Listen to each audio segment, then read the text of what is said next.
Ampel itu apa? Apakah nama julukan ataukah nama marga atau gimana? Itu sebuah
Assalamualaikum warahmatullahi wabarakatuh.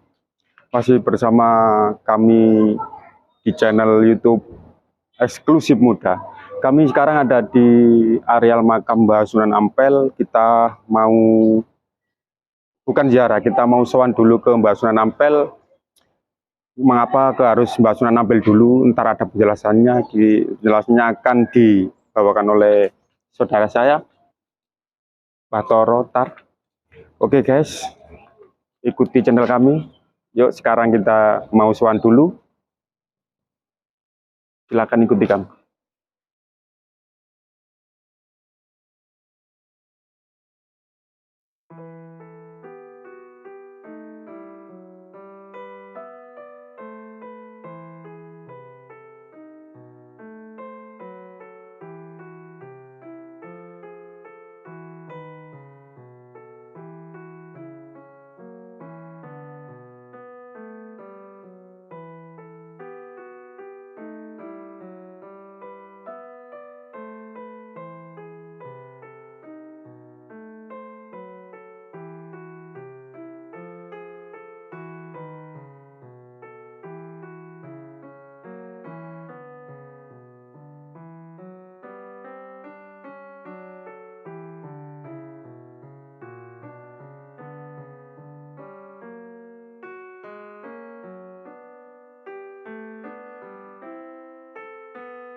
Ayo guys, kita masuk, kita sowan dulu.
Assalamualaikum warahmatullahi wabarakatuh. Jumpa lagi di channel kami Eksklusif Muda. Oke, itu tadi dari makam, kita doa, kita zikir. Ya, niatnya hanya mengikuti majelis zikirnya para wali. Sekarang kita bincang-bincang santai, kita ambil ngobrol sambil ngopi. Yang dibahas bebas tentang apapun yang bisa dibakas. Dan saya di sini nggak sendiri, saya ditemani oleh saudara saya, saudara tertua saya sebenarnya. Saudara tertua saya. Dibuka. Ini asli dari Lamongan asli. Dia punya perjalanan spiritual yang sangat luar biasa. Perkenalkan langsung, namanya Mbah Toro. Assalamualaikum Mbah, gimana kabarnya? Waalaikumsalam warahmatullahi wabarakatuh. Sehat? Alhamdulillah sehat selalu. Sehat selalu, alhamdulillah. Sehat selalu. Oke guys, kita ngobrol-ngobrol santai sambil berbincang-bincang tentang syiar-syiarnya Sunan Ampel. Versi kita lah. Dan ingat, kebenaran hanya milik Tuhan. Ini cuma sharing, kalau ada kesalahan yang mohon maaf. Mohon maaf saudara. Kita sama-sama belajar, sama-sama apa Mbak ini Mbak? Sama-sama mendalami, memahami. Tuh. Nah, kita ini lulusan, kita ini saudara. Kita alumni Sarkup, Sarjana kuburan. Fakultas Pencari Sejarah lewat Batu Nisan, saudara. Gimana Mbak tentang rasa Anda habis dari makam Sunan Ampel tadi, kira-kira gimana? Rasanya gimana? Apakah perjuangannya Sunan Ampel ini gimana? Sangat-sangat luar biasa hingga sekarang, sampai abad-abad yang lalu hingga sekarang dikenang, sangat-sangat dikenang. Ini pertama ya. Ini pertama saya ke sini ke makam Biara Sunan Ampel. Ini berdasarkan pengalaman saya yang saya rasakan waktu ini begini. Kalau berdasarkan pengalaman saya tadi ini begini. Kenapa Sunan Ampel itu kok sampai saat ini, khususnya para waliullah Itu banyak orang berbondong-bondong ke sini. Itu kalau menurut pengalaman saya tadi, itu karena dari sisi perjuangan beliau itu ada sebuah ketulusan, ada sebuah kejujuran, dan dia syiar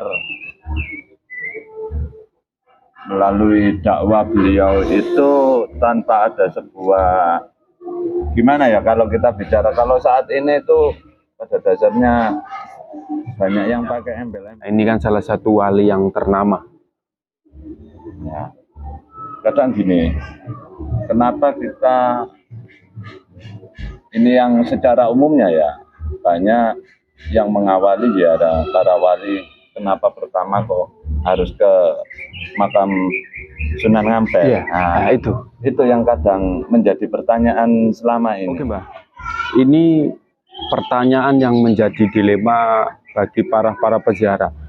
Wali kan banyak itu Mbak, ada pokoknya banyak lah, terutama di Jawa. Kenapa yang terutama yang harus kita soani dulu itu ke Sunan Ampel? Wali 9 yang terkenal itu harus ke Sunan Ampel, itu kira-kira ada apa kira-kira?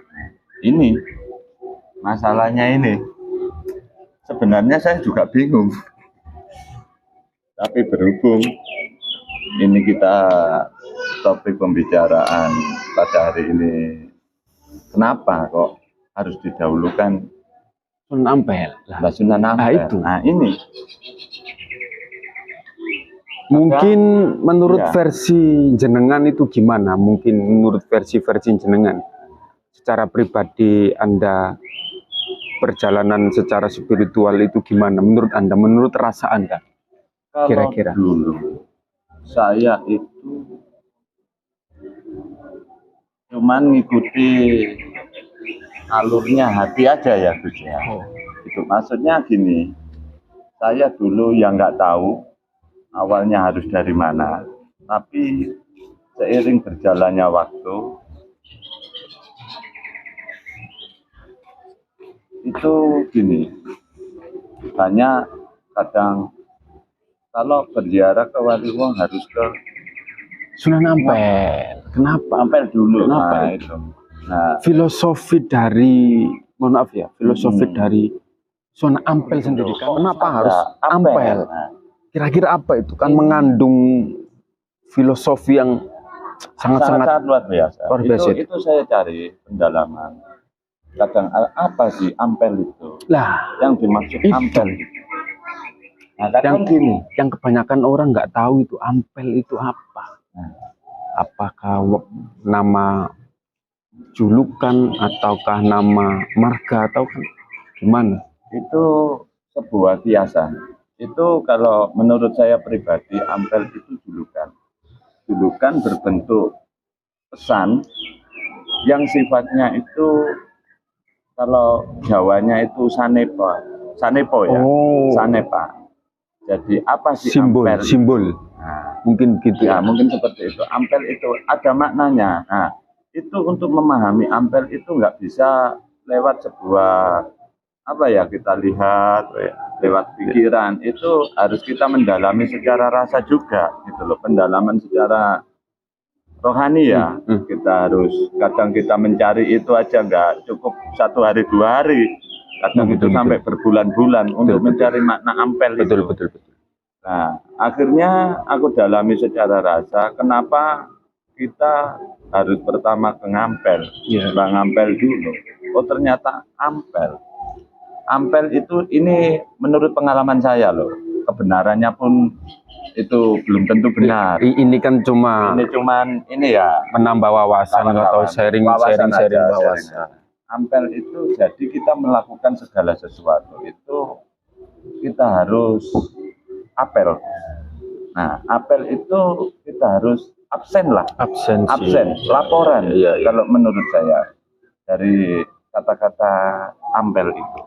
Jadi, akhirnya pesannya gini.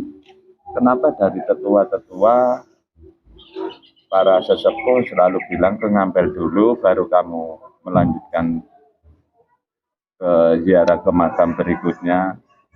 Itu Gus yang saya rasakan selama ini, yang memaknai Ampel itu, jadi kita itu kalau bahasa kekiniannya itu apel. Apel itu kita absen lah, laporan. Ya laporannya ya ke Yang Maha Kuasa, ke Allah Ta'ala. Cuman lewat wasilahnya, wasilah itu lantaran kawan. Nah, lantaran Mbak Ampel apa sih kok harus ke Mbak Ampel? Itu kalau menurut saya, gitu loh.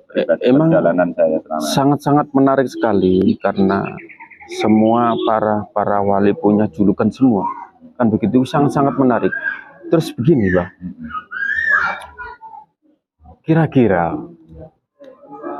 kalau menurut guru saya dan menurut para alim ulama, katanya wali itu nggak mati. Kira-kira secara nalar yang tidak mati itu apa? Kira-kira kalau secara jasad pasti mati. Kira-kira apa filosofi yang terkandung dalam para alim ulama bilang kalau wali itu nggak pernah mati? Kira-kira apa yang hidup, dari segi apa ini? Ini gini ya, ini berdasarkan pengalaman saya ya. Kenapa kadang dibilang para waliullah tidak pernah mati? Kadang gini, kalau bicara yang terlalu kayak gini-gini, takutnya nggak enak ya, kita biasa yang standar aja. Jadi kita selama ini kita menurut saya kita masih di dunia, di alam. Sedangkan pada dasarnya orang meninggal itu masih di dunia. Nah, lah yang saya perlu garis bawahi, kenapa waliullah itu tidak pernah mati? Saya melihatnya dari sisi ini. Ya memang dia tidak pernah mati. Karena sampai saat ini banyak para peziarah dari manapun berada itu ke sini. Nah, apa yang dimaknai dari tidak pernah mati? Kalau saya yang standarnya itu begini. Dakwah-dakwah beliau, apa yang beliau ajarkan kepada ya para santri-santrinya, para orang-orang sekitar mungkin lingkungan sini, ya kan dakwanya tentang syiar. Nah, itu ini Gus, itu menurut saya seperti itu. Maksudnya penjelasan dari saya itu seperti itu. Karena apa? Karena sampai saat ini banyak orang berbondong-bondong ke sini tentang mendalami sebuah apa sih dari sisi yang dilakukan oleh Mbah Ngampir selama hidupnya. Nah, kok sampai saat ini masih banyak orang. Nah, itu. Ternyata kita lihat, kadang saya secara pribadi itu malu kepada beliau. Saya yang ini hidup ya, saya hidup, otomatis saya bisa melakukan. Tapi saya merasa malu. Tadi waktu saya ke makam beliau, malunya begini saya yang hidup, saya begini. Beliau yang sudah ya dikategorikan jasadnya meninggal lah di dunia. Tapi beliau masih bisa mengumpulkan orang sekian banyak. Masih bisa memberi lapangan pekerjaan buat orang-orang sekeliling gitu. Iya, benar-benar. Maksudnya banyak orang yang cari nafkah, jualan. Nah, ternyata akhirnya saya maknai dari ziarah ke makam beliau itu, saya maknai gini. Oh, ternyata kita manusia hidup itu satu, kita harus bermanfaat. Bermanfaat. Ini pengalaman pribadi loh Gus ya, baru tadi. Ini harus bermanfaat. Dan kita melakukan segala sesuatu itu ya harus benar-benar tulus gitu. Soal kita ntar di ini orang, maksudnya tulus itu kan kita yang penting berbuat, kita melakukan apa yang sesuai. Ya rujukannya tetap apa yang diperintahkan oleh Rasulullah, ya kan? Seperti itu. Di situ kalau menurut saya. Jadi ketulusan lah. Itu yang perlu saya garis bawahi di situ. Berarti mungkin yang dikatakan hidup itu dari sisi perjuangan dan manfaatnya, mungkin barokahnya para jasa-jasa beliau. Kalau menurut saya seperti itu. Yang hidup itu jasa-jasa beliau. Untuk yang terlalu dalam, kalau kita bicara secara rohani ya kayak rohnya itu saya masih ini Gus. Jadi yang saya ambil yang umumnya saja, seperti itu. Kalau menurut sampean gimana Gus? Ya, ini kan sharing ini. Hampir sama. Kalau saya hampir sama dengan sependapat dengan sampean, ya Mbak Toro ya. Yang hidup itu secara rohani, secara ruhnya, kita nggak pernah tahu karena kita makamnya bukan di situ. Wah, bukan. Saya kira begini, kita lihat yang hidup saja sebenarnya.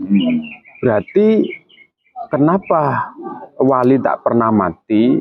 Karena jasa-jasanya termasuk perjuangannya, syiar-syiar agama Islamnya untuk ya agar orang-orang dan sekitarnya ini dapat hidup dengan lebih baik. Saya kira begitu. Terus ada begini juga Mbak. Gimana? Ada pertanyaan yang membuat saya dari dulu itu sangat-sangat aneh gitu loh Mbak. Begini. Lihat begini. Apakah sosok wali itu persis sama yang seperti digambarkan? Ataukah hanya pakai sorban identik kan begini. Dogma sekarang identik kan begini. Para wali itu identik dengan sorban. Apakah benar itu? Kira-kira menurut Anda? Kalau ini menurut saya loh ya, Iya.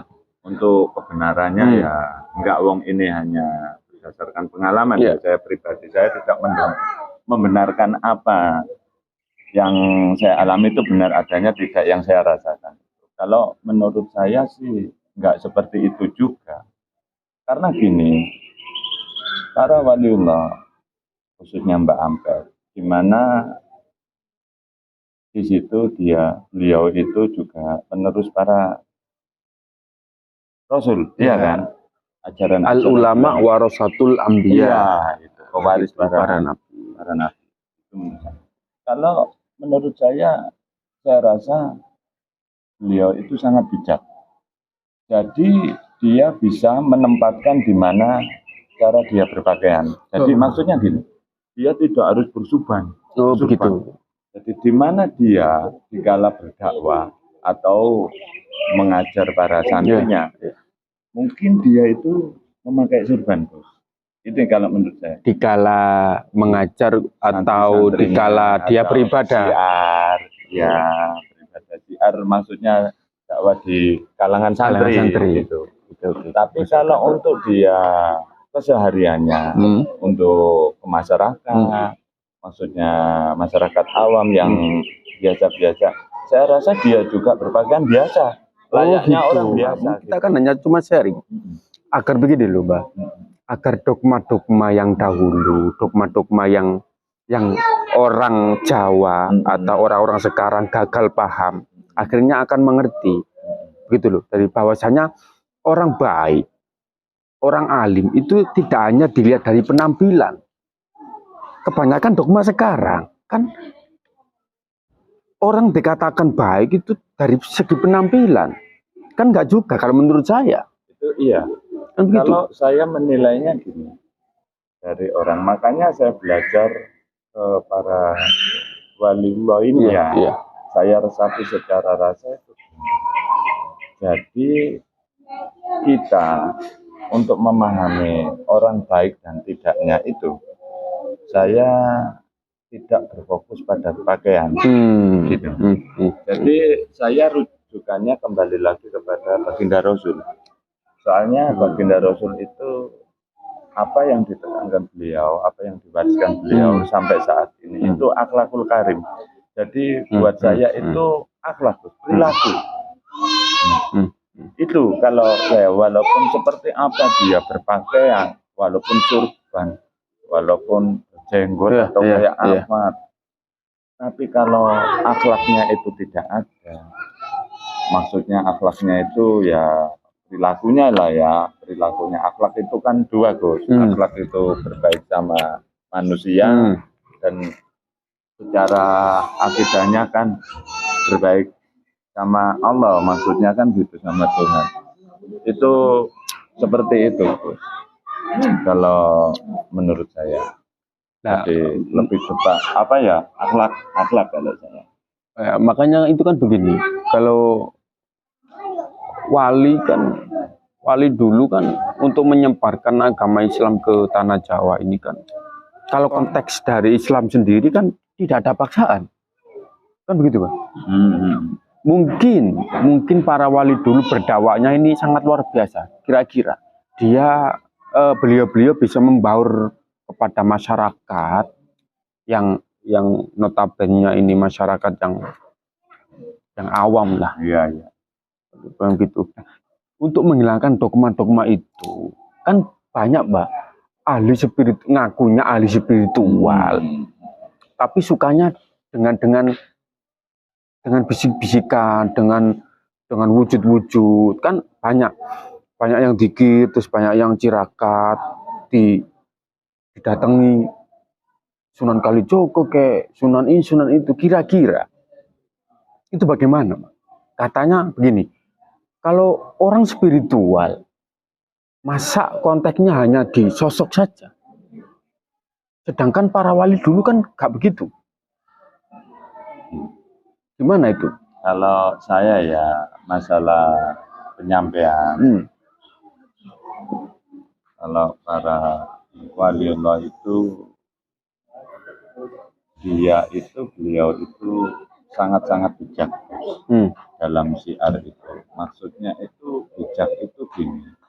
Satu, katanya sampean tadi kan nggak ada paksaan. Ya nggak ada paksaan, emang. Keyakinan. Nah itu bijaknya dia itu gimana caranya orang itu bersimpati mau memeluk agama Islam. Itu para waliullah itu sangat bijak. Mungkin dia ya itu mendalami dulu, maksudnya gini, dalam ruang lingkup masyarakat sekitar apa sih yang dia suka, mungkin lewat hiburan apa, kalau dulu wayang atau apa. Nah di situ dia selami, dia tidak menyalahkan orang itu, tidak menyalahkan, dia diselami, dia ubah. Maksudnya gini, mungkin orang itu kan gini Gus, kita kalau bicara keyakinan itu kan gimana kita harus bersimpati dulu. Soalnya katanya nggak ada paksaan kan, harus melalui hati gitu loh. Melalui hati itu maksudnya gini, biar dia sendiri yang menentukan.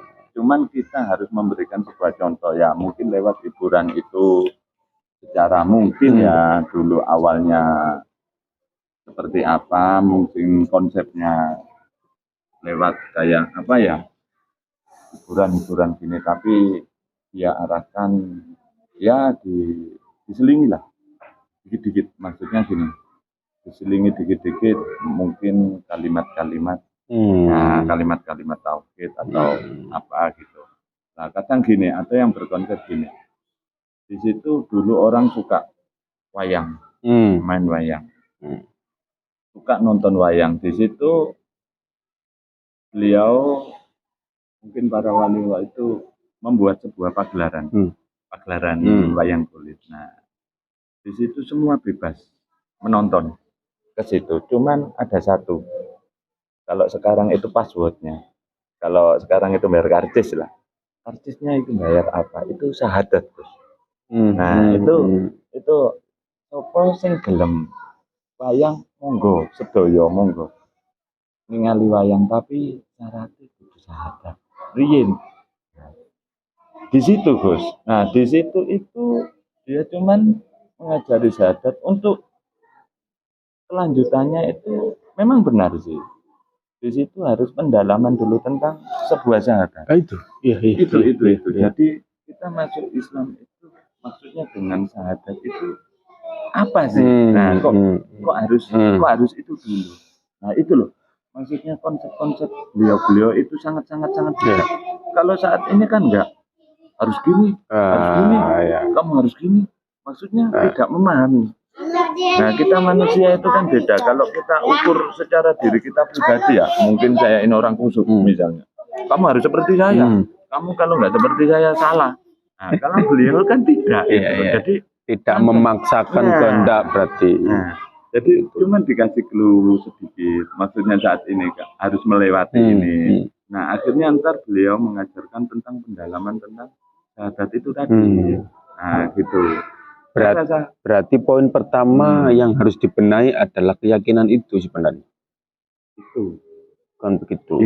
Sekarang kan begini Mbak, banyak orang yang dia masuk Islam, tapi dia nggak tahu itu keinginan hatinya apa, hanya sekedar ikut-ikutan atau hanya sekedar keterpaksaan.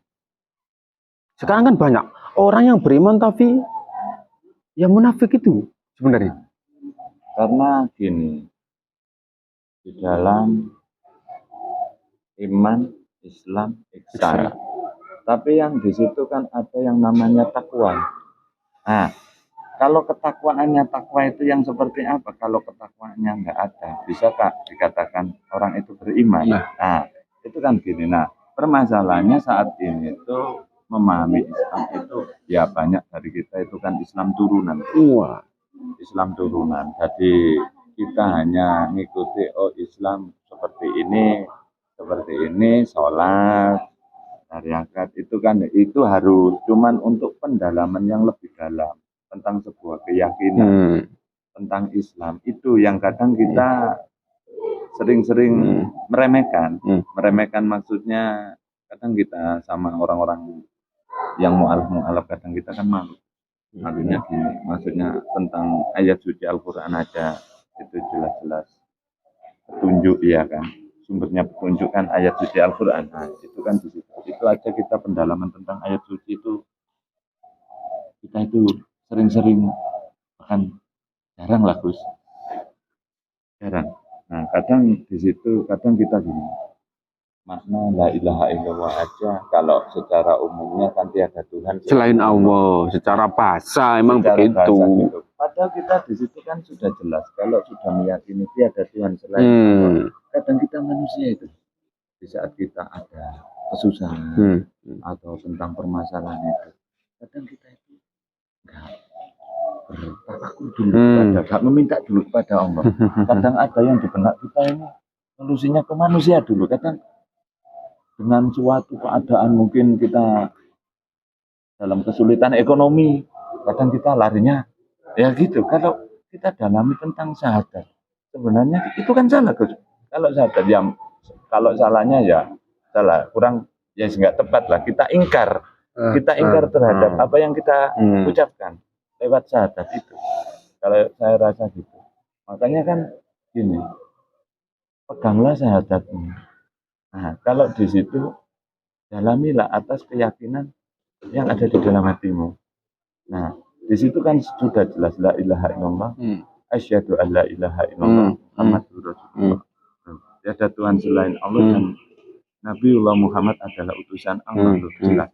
Kadang kita sudah ya, kita berperilaku kalau kita Rasulullah itu junjungan kita.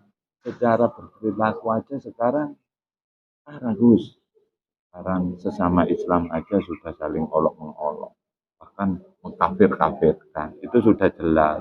Terus tentang kita aja, tentang permasalahan hidup, kita itu sering mengabaikan bahwa lo kamu lo punya Tuhan, kenapa enggak minta sama Tuhan dulu? Kayak dulu saya pengalaman saya nggak punya duit, itu yang ada di pikiran dan benak saya itu orang yang biasa saya pinjemin itu terus yang muncul wah saya minjem ke ini, lupa kalau saya punya Tuhan. Itu permasalahannya tadi. Ya masalah sebenarnya kompleks Pak, masalahnya. Saya kira untuk tarafan orang belajar tadi, kalau orang belajar kalau menurut saya sendiri itu salah dan benarnya bukan hak kita masalahnya. Kita kan sedang berproses masalahnya. Makanya kan kalau menurut saya kan begini, puncak spiritual tidak ada. Nggak ada, puncak spiritual nggak ada. Di mana puncak spiritual nggak ada. Tetap kita akan proses terus sampai titik naskah yang ditentukan oleh Tuhan, kan begitu. Sedangkan orang sekarang begini Mbak, ke ziarah, katakanlah ziarah ke wali, terus mengikuti ajaran-ajaran para wali, yang diikuti itu bukan perjuangannya, bukan liutami makarimal akhlaknya, tapi karoma, kesaktian, terus kehebatan. Ini yang menjadi polemik di sekitar kita sebenarnya. Nah, untuk gimana sih Mbak caranya agar kita tidak tergoda oleh hal-hal seperti itu? Kira-kira gimana? Ya gini aja. Yang namanya kita manusia ini bisanya apa sih? Iya kan? Menurut saya ya kita ini nggak bisa apa-apa. Maksudnya kita ini hina ya sudah jelas, kita ini nggak bisa apa-apa. Terus sakti yang seperti apa? Aroma yang seperti apa? Itu maksudnya cukup kita memahami itu. Tapi nggak menjadi sebuah landasan kita harus seperti itu. Iya, Mbak. Itu ya, gitu. Ya. Maksudnya ya kita ambil hikmahnya dari semua itu. Yang terakhir gini Mbak, yang terakhir kita sudah berbicara panjang lebar. Yang terakhir pesan-pesan sampaian untuk anak-anak muda masa sekarang.